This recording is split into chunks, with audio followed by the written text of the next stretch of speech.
I was halfway through closing my own pool for the weekend when HOA Karen called 911 and tried to have me arrested on my property. Yeah, you heard that right. According to her, I was trespassing in the backyard I paid for, maintained, and literally owned, but that wasn't even the crazy part. What started as one entitled neighbor screaming at me over a locked gate quickly spiraled into something much bigger, something involving forged HOA documents, an illegal land grab plot, and a secret Karen never thought anyone would uncover. I thought she was just another nosy neighbor with too much free time. Turns out, she was the tip of a very ugly iceberg, and the moment I discovered the truth behind her obsession with my pool, everything changed. Before we dive into the full story, tell me where you're watching from and what time it is over there. Then hit subscribe so you don't miss how this HOA meltdown finally explodes. When I first bought the house, the pool was one of the main reasons I chose it. After 25 years of grinding through construction jobs, side hustles, and more overtime hours than I care to admit, that pool felt like the universe finally handing me a win, a little rectangular slice of peace. My retreat, my I finally made it moment. At least, that's what it was supposed to be. The trouble started 3 weeks after I moved in. I remember walking out with a cup of coffee, expecting to enjoy the quiet morning, only to see a complete stranger floating on a neon pink pool lounger like she was starring in her own low-budget commercial. She had sunglasses on, drink in hand, and the kind of smug posture that let you know she thought the world should revolve around her. Can I help you?" I asked, halfway thinking she might be a previous homeowner or someone who genuinely got lost. She barely lifted her head. "Gate was open," she said, like that somehow made it normal. I blinked. "Right, but this is my yard. It's fine," she said, waving her hand at me. "We're neighbors. It's basically community space." That was the first time I ever heard her voice, and somehow, I already knew I never wanted to hear it again. I introduced myself, tried to set boundaries politely, and explained that the pool was private property. She sighed dramatically, as if I'd just ruined her entire vacation in Malibu. "It's just water," she mumbled. "You don't have to be so territorial. That should have been the end of it." I thought maybe she was just confused or overly friendly in the worst possible way. But no. Karen returned the next afternoon, and the next, and the next. Sometimes she brought a friend, sometimes two. Once she even rolled a cooler into my yard like I was hosting an HOA-sponsored pool party I never agreed to. Every time, I repeated myself firm but calm, "This is private property. You're trespassing. Please leave." And every time, she found a new excuse. "The old owners let us use it. This neighborhood has shared amenities. You really should lighten up."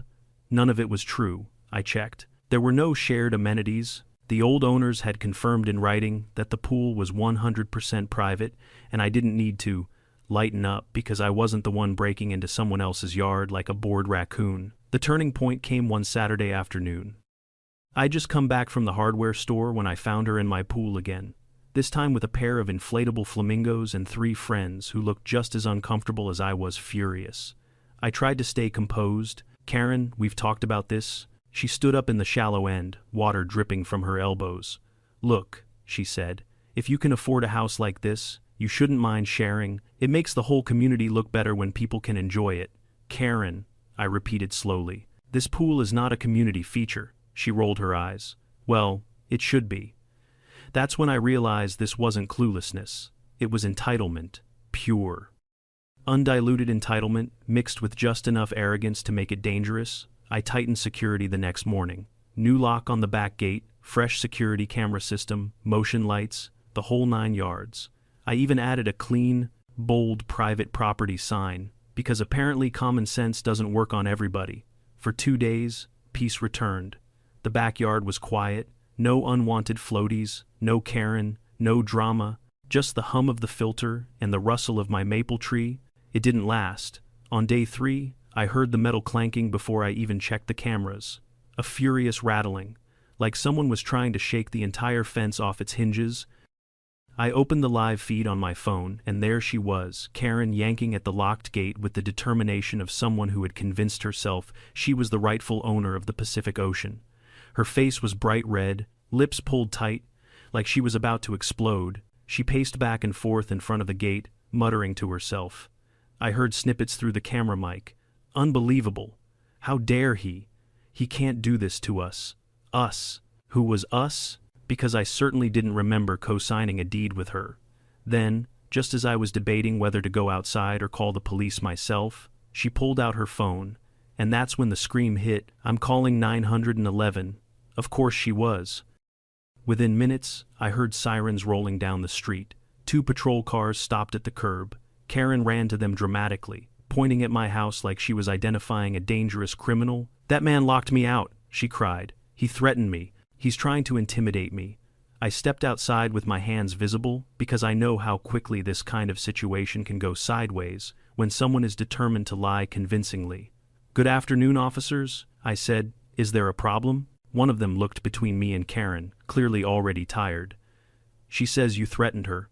I haven't spoken to her today, I replied. But I do have security footage of her trying to break into my gate. That got their attention. I played the footage. Karen's tantrum, her shaking the gate, her shouting, her attempt to bypass the lock, the whole performance. When the officers looked back at her, she froze like a deer caught in stadium lights. Ma'am, the older officer said, this man is the homeowner. He has the right to secure his property. You do not have the right to enter his yard or use his pool without permission, Karen sputtered. But he's doing it on purpose. He's keeping me out. Yes, I said dryly. That's sort of the point of a lock. The younger officer tried not to laugh. They warned her sternly that if she set foot on my property again, she would be arrested for trespassing. Karen turned an impressive shade of purple, stomped her feet like a toddler denied candy, and stormed off toward her house. But I knew her type. You don't get rid of a Karen with logic or legality. As soon as she slammed her door, I felt something shift. The air changed. The situation was no longer just about a pool, or a gate, or a misunderstanding. It was a battle line. And she wasn't going to stay quiet. I didn't know it yet, but that gate and that call would lead me into something much, much bigger. Something hiding inside the HOA, buried under paperwork, signatures, and secrets. And when I finally dug deep enough to uncover the truth, I realized Karen had a reason for wanting access to my pool, a reason she never expected me to discover. After that day with the police, I genuinely thought Karen would back off, or at least pretend to behave long enough for her embarrassment to fade. But no, if anything, she doubled down. The next morning, I found a neatly folded letter taped to my front door with the official HOA logo stamped across the top. I hadn't even finished my first sip of coffee before the irritation kicked in. Notice of community violation, the letter read in bold print. I squinted. Violation. Of what? My crime this time, according to the HOA, was restricting access to shared neighborhood amenities. My pool, my gate, my backyard, a place no neighbor, no realtor, no previous owner had ever claimed was communal. I reread the letter twice, making sure I wasn't hallucinating. Nope, it was real and signed not just by the HOA board, but specifically highlighted under the vice president's name, Karen Reynolds. Of course, I marched down to the HOA office that afternoon, letter in hand. The building was only a couple blocks from my house, glass windows, spotless landscaping, and the kind of faux welcoming decor that tried too hard to look professional. When I walked in, a middle-aged woman at the front desk gave me a polite smile that immediately deflated when she saw the letter. "Oh, you're him," she murmured. "Not sure what that means," I said, "but I'm here to talk about this." She didn't even need to look at it. "The pool," she sighed. "We've been hearing about that non-stop." "Well, then maybe you can tell me what exactly this so-called violation is, because last I checked, my pool is mine." Her lips twitched like she agreed, but wasn't allowed to say it out loud. "You'll need to speak with the board. They're in a meeting." "Perfect," I said. "I'd love to join them." She hesitated, then stood and guided me down a hallway. I could hear voices before we reached the door. Heated ones, familiar ones. "He can't just do whatever he wants," Karen snapped from inside. "If we let him lock the gate, what's next? People gating their driveways, fencing off shared spaces. That pool has been open for years." "Yes," someone else said, "but legally." "Legally," Karen cut in sharply. "We are the HOA. We decide what belongs to the community." I leaned into the doorframe, knocked once, and stepped inside. The room fell silent. Karen sat at the head of the table, pen in hand, posture stiff like she'd just been caught stealing cookies from a jar. The other board members shifted awkwardly. A man with silver hair, probably the president, cleared his throat. Can we help you? You can start by explaining this violation notice, I said. Because the last time I checked, my pool is not a shared amenity, Karen scoffed loudly. It is now. I stared at her. Come again. She crossed her arms. The HOA is authorized to designate community features. The previous owners allowed neighbors to use it. No, I said. They didn't. Her eye twitched. And even if they had, I continued, that wouldn't magically turn my private property into a public park. The president held up a hand to silence her before another outburst. Mr. Grant. That's me, I said. Look. Karen brought this issue up to the board. She says the pool was historically accessible, so we opened an internal review. Perhaps there's been a misunderstanding. There is, I agreed. A big one. The treasurer, a thin woman with glasses, cleared her throat nervously. Do you have documents proving the pool is private? I stared at her like she'd just asked whether I had proof my own shoes belonged to me. Yes, the deed, the site plan, the appraisal. Do I need to bring the water bill too? A couple of them exchanged looks. The president sighed. We'll need to review all documentation before issuing a retraction. Karen smirked like she'd already won something. We'll schedule an inspection, she said sweetly, to determine whether the pool should remain locked. I raised an eyebrow. You don't inspect private property. We do now, she snapped. If there's a dispute, no, I said calmly. You don't, and you won't. Not without a warrant, not without legal justification, and definitely not because you're mad you can't sunbathe on my water anymore. The silver-haired president pinched the bridge of his nose. Karen, let's step back. No, she said, voice rising. I'm not stepping back. He thinks he's above the rules. He moved in and immediately started changing things. This neighborhood has a culture, one where you freeload off other people's property, I interrupted. Her face flushed. You're being hostile. You called the cops on me for closing my pool, I reminded her. I'm allowed to be a little hostile. The president finally spoke with authority. Enough, Karen. The board will review the documents before taking further action. Mr. Grant, please submit copies tomorrow. I nodded slowly, but inside, something wasn't sitting right. Karen wasn't just entitled, she was determined, obsessed. And now, with the HOA partially entertaining her claims, the situation wasn't simply annoying anymore. It was dangerous. When I got home, I pulled out every document I had. The deed, title insurance, property boundaries, old construction permits from when the pool was originally installed. Everything was solid, crystal clear. No question, it was mine, but something was bothering me. The HOA was acting like they had paperwork that contradicted mine. That meant either they were bluffing or someone had been tampering with records. So I logged into the county's online property map, clicked my parcel, zoomed in. At first glance, everything looked normal until I noticed a tiny dotted line around the pool area, labeled Shared Utility Access. Pending update, pending update. I hadn't filed anything. I hadn't requested anything. Nobody had asked my permission for an update. That little dotted boundary didn't appear in any of my physical documents, but here it was on the county map. My stomach tightened. I dug deeper, opening old revisions of the same map, accessible through the county archive. The dotted line wasn't there 2 years ago, or 5 years ago, or 10. It appeared only recently, and the descriptor, pending update, was dated 3 months before I even bought the property.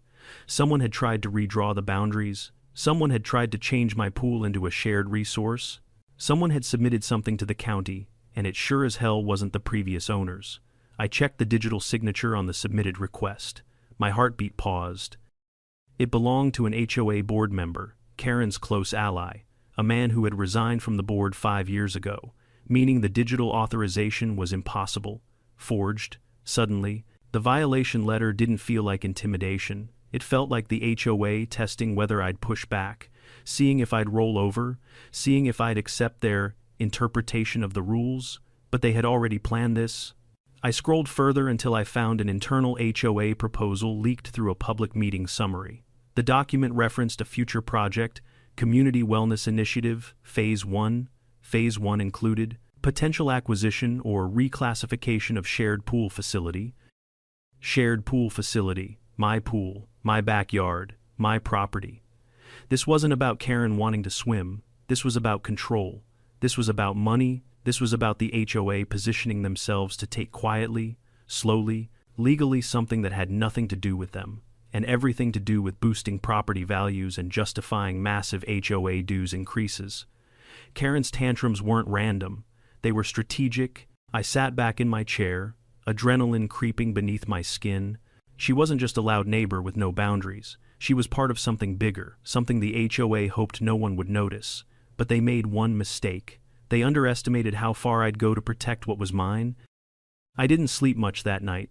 Not because I was scared, though I'd be lying if I said the thought of an HOA forging documents didn't put me on edge, but because I was angry, not the kind of anger that explodes out of you in one go. The quieter kind, the focused kind, the kind that makes you sit at your kitchen table at 2 a.m. with a legal pad, listing every inconsistency, every suspicious detail, every lie that suddenly made too much sense. By sunrise, I had a plan, or at least, the beginnings of one. But before putting anything into motion, I needed more than theories and screenshots. I needed proof, real, undeniable, legally explosive proof. The county clerk's office opened at 9. I walked through the doors at 8:58 with a folder under my arm and determination in my step. The receptionist was a thin man with round glasses and the weary expression of someone who'd spent too many years dealing with confused citizens and overdue tax bills. "Morning," he said. "How can I help you?" "I need access to property filings for Parcel 14B, I said. "Full history, digital, and print." He blinked. "All records, yes, everything." He raised an eyebrow but didn't push. "Give me a few minutes." He typed quickly, adjusting his glasses. After a moment he frowned. "That's strange. What is—" "Your parcel has 2 different boundary reports filed in the past year. One of them isn't showing as finalized, and the digital signature on the update request." He squinted at the screen. "This belongs to someone who isn't even listed as an active HOA officer." I played dumb. "Weird. Could be an old signature on file." He shook his head. "Nope. The county wipes expired signatures from our system once an official's term ends. That's protocol." End quote. Meaning the only way a former officer's signature appeared was if someone manually re-uploaded it. "Can I get a printed copy of both reports?" I asked. He hesitated. "Normally, I'd need a written request. But since you're the property owner, I can print them." 5 minutes later, I was sitting at a table with 2 maps laid out in front of me. The first showed my property exactly as it should be. Clean lines, accurate boundaries, clear labeling. The second was almost identical, except for the dotted line around my pool, and a notation declaring the area a shared use improvement zone. But what made my blood pressure spike wasn't the dotted line. It was a handwritten note at the bottom of the second map, pending HOA review and community vote. The date, 6 months before I bought the house. The previous owner never mentioned any of this, not one word, and that's because nothing had been finalized. The HOA had attempted to start the process but didn't actually have legal authority to follow through. When the previous owner moved, the initiative should have died. But Karen didn't let it die. She revived it, and she got sloppy. I scanned the old meeting transcripts the clerk provided. In an HOA meeting from the year prior, Karen had stood up and said, "If we want to move this neighborhood forward, we need shared facilities. That pool is wasted as a single owner feature." There it was, not even subtle. But here's where things got interesting.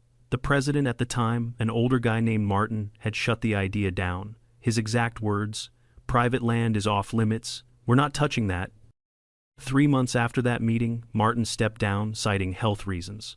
The new president stepped in someone much more malleable, someone far more connected to Karen.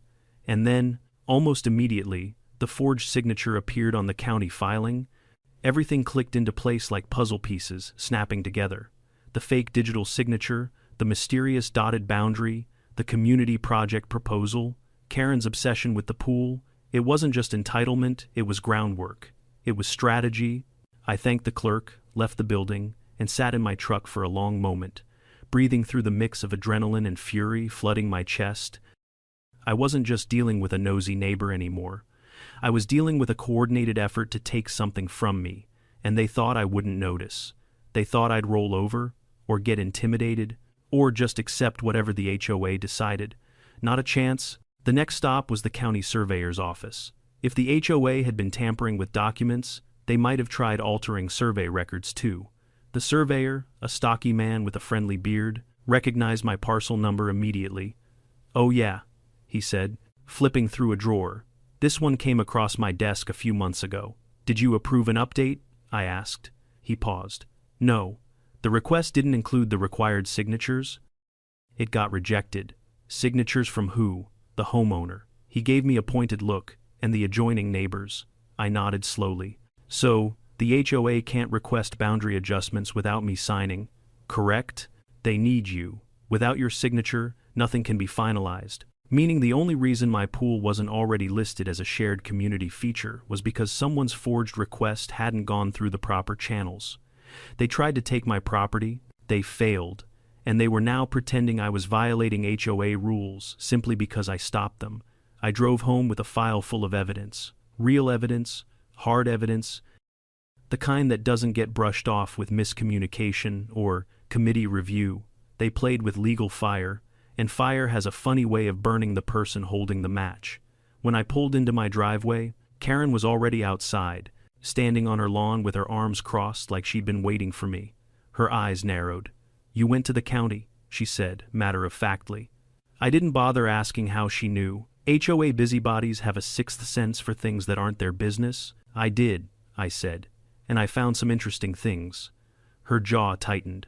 "Whatever lies they told you. They weren't lies." I cut her off. "But nice try." She took a step forward. "You can't fight the HOA. I can fight fraud," I said, "and I can win." Her face twitched. Fear or anger? I couldn't tell. Maybe both. "You're making this harder than it needs to be," she hissed. "If you'd just unlock the gate like everyone else wanted." "Everyone?" I asked. "Or just you?" She didn't answer. Instead, she turned sharply and stormed back into her house, slamming the door so hard the windows rattled. But something in her reaction stuck with me. It wasn't just defensiveness, it was panic. Karen wasn't worried about losing pool access. She was worried I'd expose something.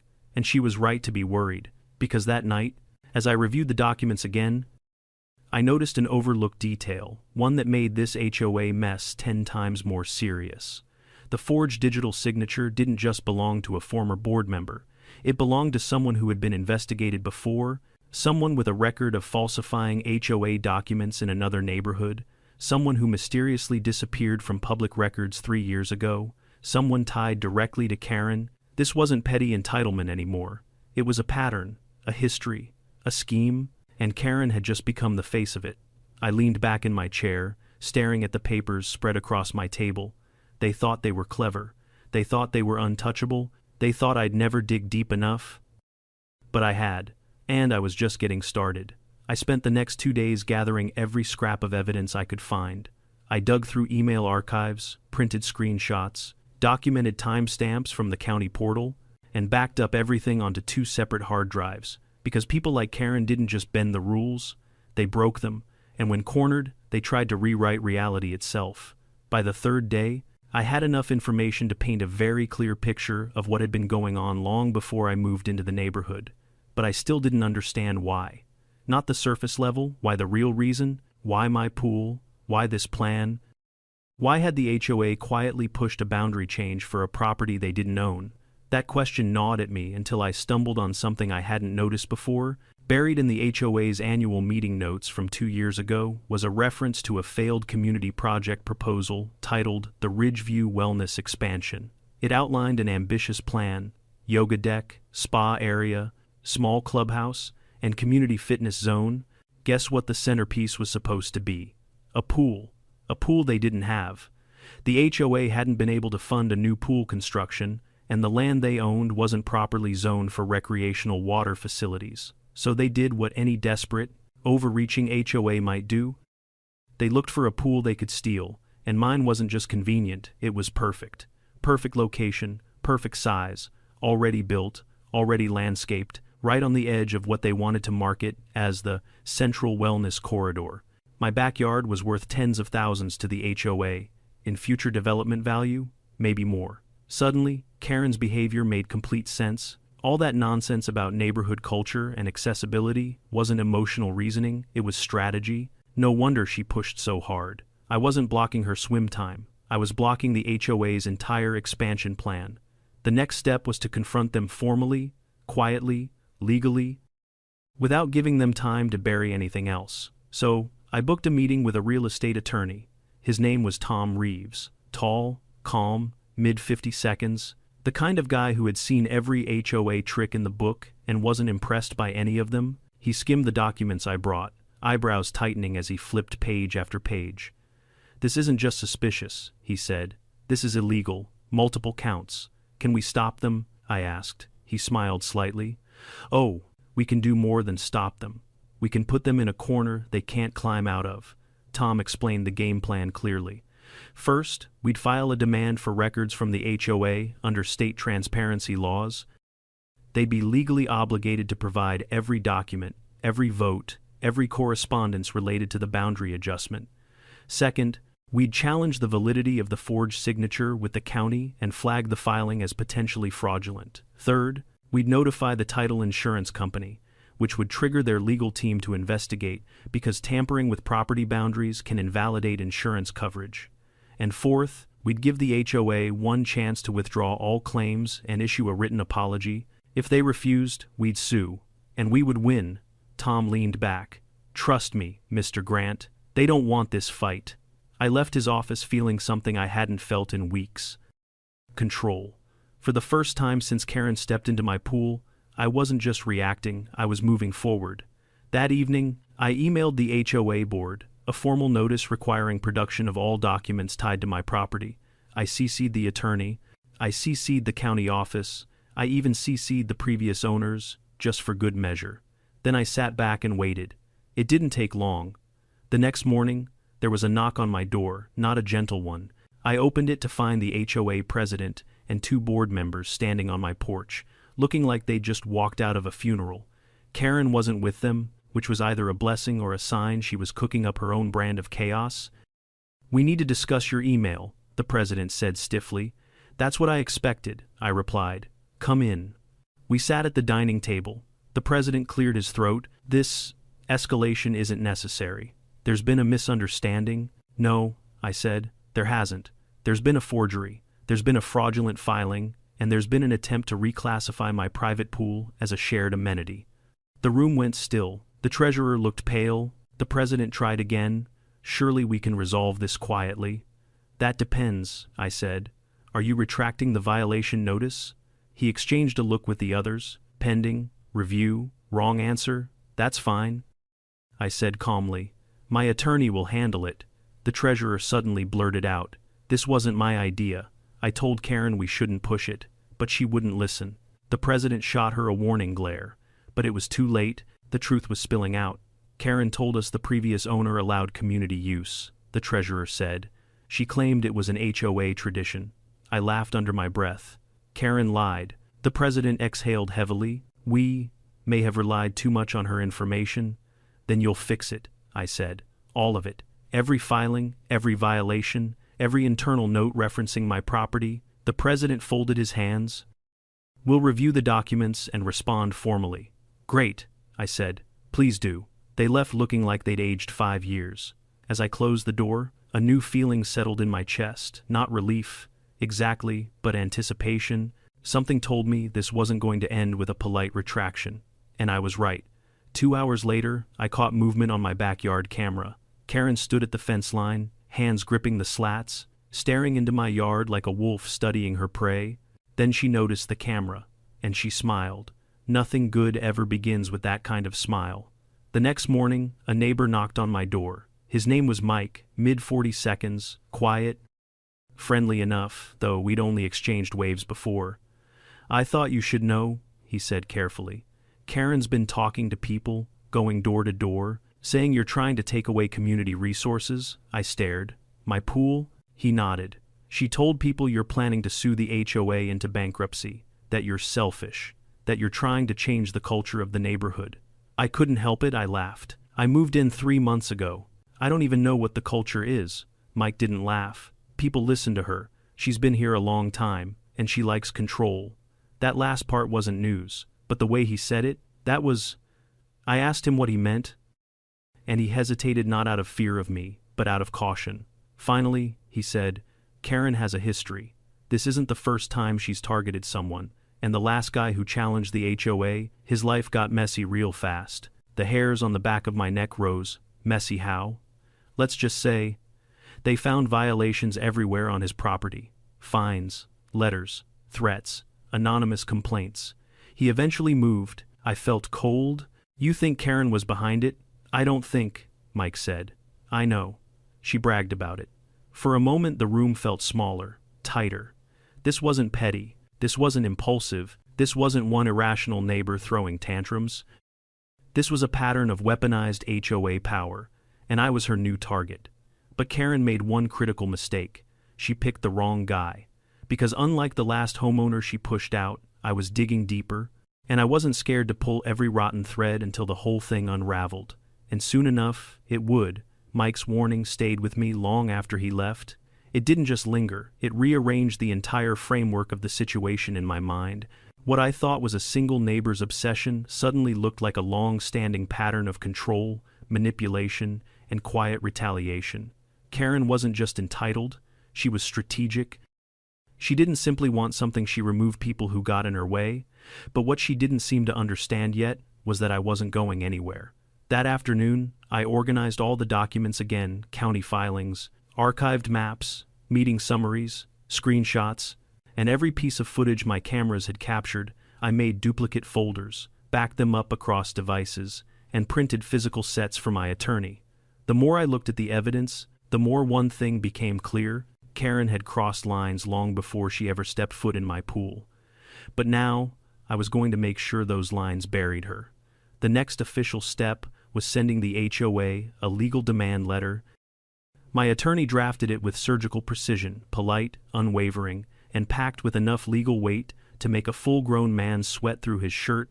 It demanded the board turn over every communication involving my property, any changes discussed in relation to community amenities, and any correspondence involving the forged signature.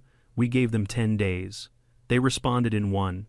At 8:17 the next morning, my inbox pinged with a message titled, HOA Records, Partial Fulfillment, Partial. That was never a good sign. I opened the attachment, expecting a few spreadsheets and meeting notes. What I found instead was a carefully curated collection of sanitized documents, things they wanted me to see, not the things I asked for. Missing emails, missing drafts, missing minutes from multiple executive meetings, and strangest of all, missing any reference to the boundary change proposal. It was too clean, too intentional. Someone had scrubbed these files. I forwarded everything to Tom, and within minutes he called me. They're hiding something, he said, and hiding things in response to a records request is a violation in itself. What's next? I asked. He paused. We push harder, and we make it public. Public. That word stuck in my mind long after the call ended. People like Karen thrive in the shadows behind closed doors, behind official signatures, behind rules written in language so vague it can be bent like wet cardboard. But the moment you shine a light on them, the illusion cracks. And that was the point of my next move. I created a shared online folder and uploaded every piece of evidence, every document, every screenshot, every county report, everything I had. Then I shared that folder with the entire HOA board, copying the neighborhood email directory. No commentary, no accusations, just the truth. An hour later, my phone started vibrating non-stop. 11 missed calls, a dozen texts, 3 emails titled, "We need to talk." But one message stood out. From a board member named Lisa, it read, "Can we meet privately? There are things you don't know, and I think they're about to get worse." I agreed to meet her at a coffee shop outside the neighborhood, a neutral place. Away from HOA ears, she arrived looking nervous, checking over her shoulder before sitting down. She didn't waste time. "Karen's been manipulating the board for years," she said quietly. "Intimidating, pressuring, bullying. People don't push back because they know she makes your life hell if you cross her." I leaned in. "Why target my property?" Lisa exhaled. "Because Karen made promises, big ones. She told the board that if they supported her vision, she'd secure funding, get community backing, and move the HOA into a new era. She claimed she had connections with county officials. She even said she could streamline the process by filing documents herself, and they believed her. I asked. "She's persuasive," Lisa admitted, "and relentless, And, when she wants something, she digs in until everyone's worn down. I thought about the rattling gate, the screaming, the lies to the police. Yes, relentless was accurate, Lisa continued. But she also falsifies information. She brings in documents, claims they're from the county, and threatens to report board members who question her. People went along with it to avoid conflict. Did she forge the signature? I asked. Lisa hesitated, but not for long. She did, or she had someone do it. But it wasn't the board. Most of them didn't know anything about it. Do you have proof? I asked. She swallowed. I have emails, messages she sent me and others, plans, drafts, even voice notes. I didn't hand them over to your attorney yet because, well, honestly, I was scared. But after your email, it's all going to come out anyway. I didn't realize I'd been holding my breath until that moment. Lisa wasn't just a board member, she was a whistleblower. And with her testimony, everything Karen had orchestrated was about to implode. I thanked her, promised confidentiality until she was ready to come forward officially, and we parted ways. When I got home, the neighborhood was buzzing. People stood in small clusters, talking in hushed voices. A few shot me cautious glances. Others nodded with a kind of quiet respect. Karen, however, was nowhere to be seen. But her absence didn't last long. At 6:14 p.m., I received a notification from my backyard camera. I opened the feed just in time to see Karen marching across the grass toward my pool gate, not trying to break in this time, but pacing back and forth like a cornered animal. She didn't shout. She didn't shake the gate. She didn't even touch it. She stood there silently, staring at the pool like she could will it back into her possession. Then she turned and stared directly into the camera, not at the lens. Into it, like she was looking at me. A chill ran through me. Something about her expression was different. Not just anger, not just hatred.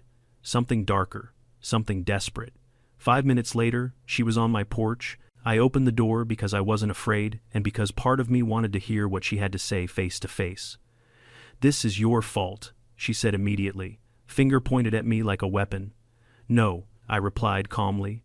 "This is yours. You don't understand." She snapped. "The community needs this project. They're counting on it. And you," she jabbed her finger again, "you're ruining everything." "What project?" I asked, though I already knew. "The wellness expansion," she admitted. "The pool is essential. My pool," I corrected. She glared at me with a mix of rage and something that almost resembled fear.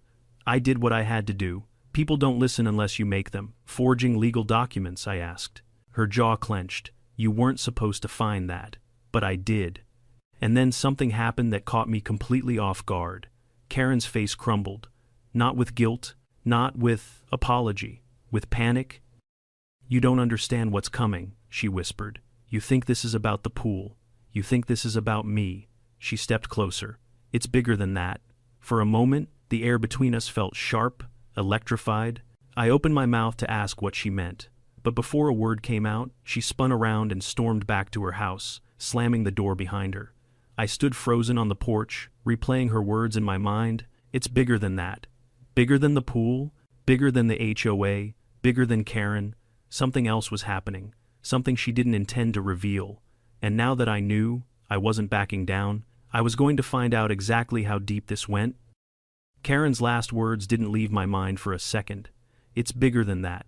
Bigger than the HOA, bigger than her obsession with my pool, bigger than forged signatures and doctored county filings." The more I replayed that sentence, the more it felt like a warning, not for my sake, but for hers. People don't panic like that unless something is collapsing behind them. The next day, I woke up to an email from Lisa. "I'm ready. I'm sending everything." Attached were 34 files. Emails, screenshots, board meeting drafts, and most damning of all, voice messages from Karen herself. I listened to the first one with my morning coffee, expecting entitlement, arrogance, maybe even rage. But what I heard was calculation. "We move forward regardless of homeowner consent," Karen said in one voice note. "Once the boundary change is approved, legal challenges will be too expensive for him to pursue. He'll give up."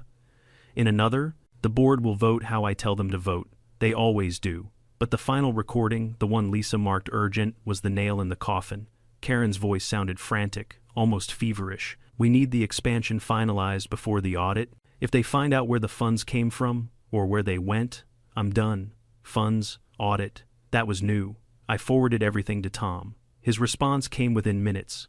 Call me, now. When he picked up, his voice was sharper than usual. This isn't just a boundary dispute anymore, he said. This is financial misconduct, possibly fraud, by Karen, by the HOA board, or at least the part she controls. That matched what Lisa hinted at during our meeting. But hearing it from a lawyer was different, he went on. I've reviewed the HOA budgets from the last 3 years. There are discrepancies, tens of thousands listed under community enhancements, with no corresponding projects, no receipts, no approvals, no records. I felt my breath catch. You think they use the funds to push the pool project? Or worse, he said. Karen may have embezzled funds and was hoping the expansion would justify the missing money once it was completed. Suddenly, everything clicked into place. Karen didn't want my pool, she needed it. She needed a physical asset to show for the money that had already disappeared. If the expansion was completed, she could reroute the budget, bury the missing funds under construction expenses, and everyone would assume the money went exactly where it should have. But because I stopped her, because I locked my gate, because I pushed back, she had no place to hide what she had stolen. And now, that desperation I saw in her eyes, it made perfect sense. Karen wasn't fighting for power. She was fighting for survival. The next 72 hours were a whirlwind. Tom filed official notices with the county and the state oversight department. Lisa provided a sworn statement and handed over additional files. The previous homeowner confirmed in writing that the pool had never been shared. More neighbors reached out quietly, admitting Karen had bullied them for years.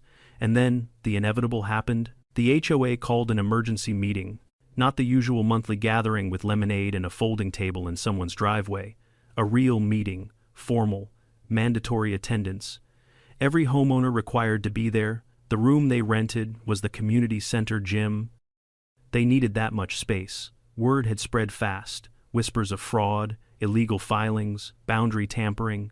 People showed up in clusters, talking in low voices. Some angry, some confused, some eager for a showdown. I walked in with Tom beside me. Not a soul tried to stop us. Karen was already there, standing at the front of the room with the HOA president, her arms crossed, chin lifted high in a brittle show of confidence. But even from across the gym, I could see the tightness around her eyes, the fear she was trying to bury. The president called the meeting to order. There have been accusations, he began, regarding the handling of property boundaries, financial records, and conduct within the HOA. A murmur spread through the room. He didn't finish the sentence. The side door slammed open, and 2 county officials entered. Accompanied by a deputy sheriff, the room went silent. Karen stiffened like someone had poured ice water down her back. One official stepped forward. We are here on behalf of the County Property Office and the Community Financial Oversight Committee, he said. We have received credible reports of falsified documents and misappropriated funds. The deputy unfolded a sheet of paper, a warrant. Karen's face drained of color. No, she whispered. This is a mistake. This is all a misunderstanding. But the official continued speaking, voice steady and resolute. Based on evidence provided over the last several days, including testimony from board members and the property owner, we have reason to believe that financial misconduct has occurred within this HOA. Gasps rippled through the crowd. The deputy stepped toward Karen. Ma'am, we're going to need you to come with us. She stumbled backward. No, you can't arrest me. I'm the victim. She pointed at me with trembling hands. He orchestrated this whole thing. He tricked all of you. Ma'am, the deputy repeated calmly. Please turn around. Karen shook her head. You don't understand. I didn't have a choice. The project it needed to go through, the audit. The words spilled out before she could stop herself, and that was it. That was the admission they needed. When the deputy took her by the arm, she tried to yank away, screaming now wild, desperate, losing every ounce of control she once wielded so easily. This neighborhood needed me. I did everything for you people, everything. Her voice cracked under the weight of her own downfall. Neighbors she had pushed around for years watched in stunned silence as she was handcuffed and escorted out of the gym. Some whispered, some shook their heads, some looked relieved. The moment she disappeared through the exit, the room erupted questions. Accusations, disbelief. The president tried to call for order, but it was pointless. Chaos filled the space Karen once dominated. And through it all, Tom leaned toward me and said quietly, "This is only the beginning. When the financial records are fully reviewed, others may go down with her." He was right. The coming investigation would unravel every thread, every shady vote, every missing dollar, every time Karen used the HOA as her personal hammer. But for the first time in months, I felt the knots inside me loosen. Justice wasn't just coming, it had arrived. 2 days later, the HOA issued a formal apology, retracting every violation notice ever sent to me. They suspended all board activities pending a full audit and appointed an interim committee made of neutral residents, including Lisa. My pool was mine again, my property was safe, Karen's influence was gone, but the biggest shock came when the county released preliminary findings. Karen hadn't just misused funds. She had embezzled nearly $40,000 over 3 years, payments disguised as consulting fees, maintenance projects that never existed, and community enhancement plans that stopped right where my backyard began. Every dollar she stole was meant to be covered up by the pool project, and every piece of her plan fell apart the moment I locked my gate. Looking back, it's almost funny. One small lock, one cheap camera, one pushback from a new homeowner, and the entire house of cards came crashing down. But I knew one thing for certain. If Karen hadn't pushed me hard, I might never have uncovered the truth. I might never have realized how close the HOA came to stealing part of my property. I might never have met neighbors who were ready to stand up for the first time.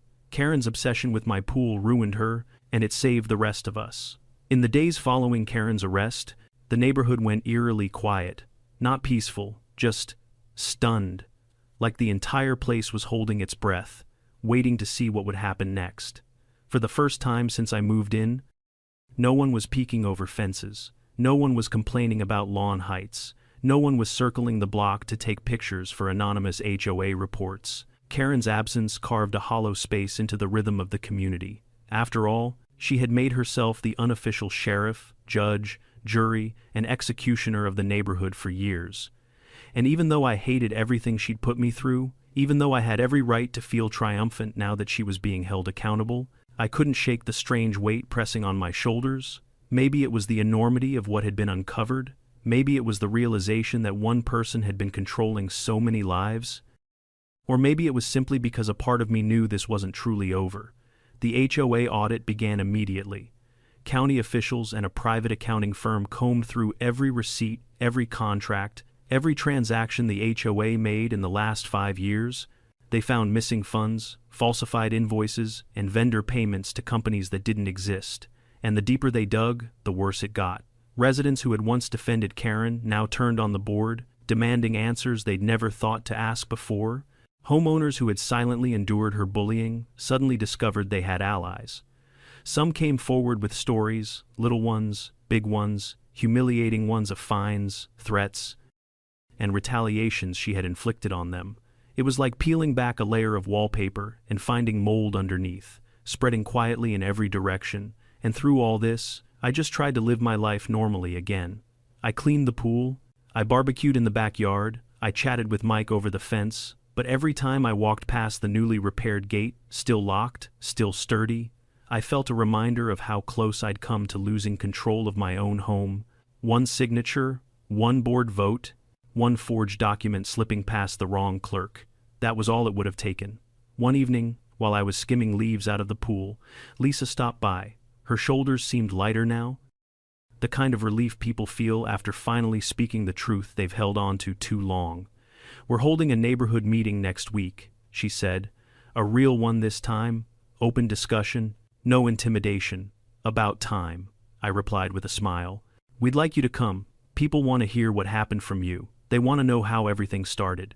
I hesitated, not because I didn't want to help, but because I wasn't used to being the center of attention. For months, Karen had painted me as a rule breaker, an outsider, a troublemaker. Becoming the person others looked toward for clarity felt surreal.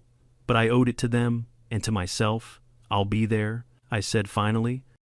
The meeting took place in the community center again, but this time the atmosphere was completely different. No yelling, no accusations, no power plays, just neighbors, real people sitting on folding chairs, wanting to understand how their HOA, something meant to protect their community, had become a weapon.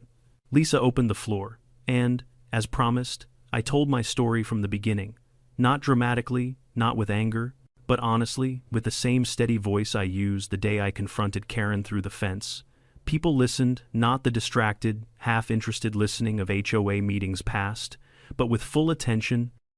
When I reached the part about the forged documents and the boundary manipulation, a collective gasp rippled through the room.